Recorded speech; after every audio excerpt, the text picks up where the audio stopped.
Many people feel lazy sometimes. We have tasks to do, yet we avoid them. We might sit on the couch or scroll through our phones. This feeling is quite common. It makes us feel guilty. We think we are not good enough. But is lazy really the correct word for this? When we call ourselves lazy, we are judging ourselves. We are saying we lack willpower or effort. This label can be very harsh. It can make us feel worse, not better.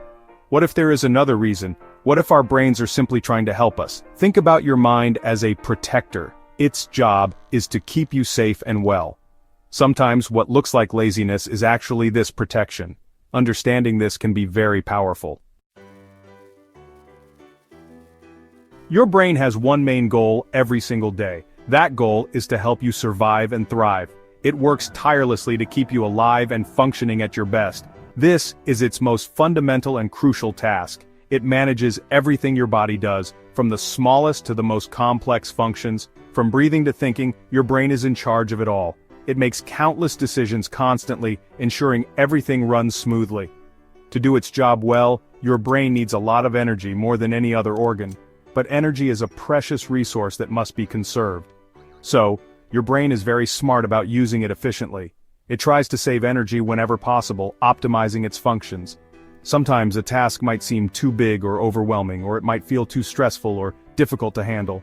Your brain might see this task as a threat to its energy reserves. It might worry about the energy it will take to complete it. So it tries to avoid the task, conserving energy for more critical functions. This energy-saving mode is not a design flaw, but a smart strategy. Our minds have special ways to protect us. These are called psychological defense mechanisms. Think of them as your mind's personal bodyguards. They step in when things get too tough.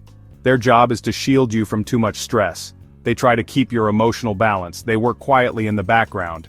These defenses help us cope with anxiety. They also help with fear of failure or rejection. When a situation feels overwhelming, they activate.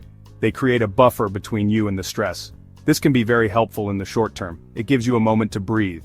Procrastination is one common defense mechanism. When you put off a task, you avoid the stress it brings. Avoidance is another common one. These are not signs of laziness. Section 4. Everyday examples. When protection feels like delay. Imagine a student with a big research paper due. The deadline is looming and the pressure is mounting. They know it is important, but they keep putting it off. The anxiety of starting feels overwhelming.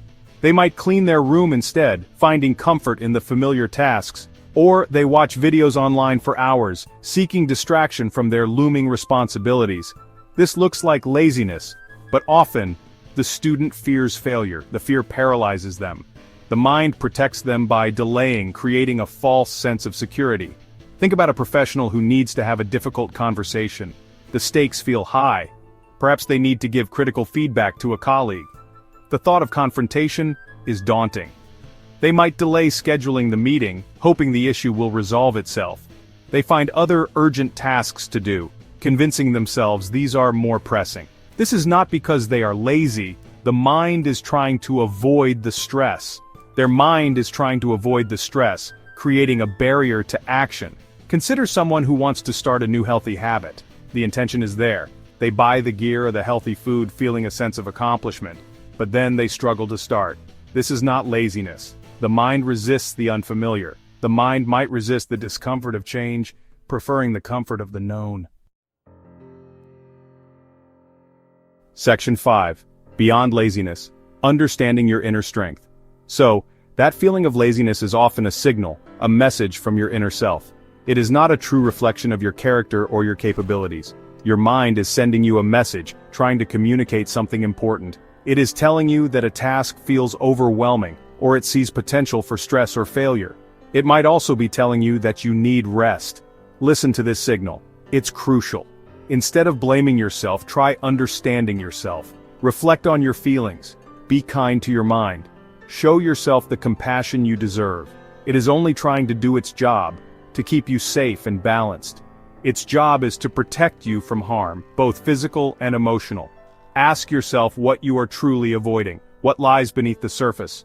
What is the underlying fear or discomfort? Identify it clearly.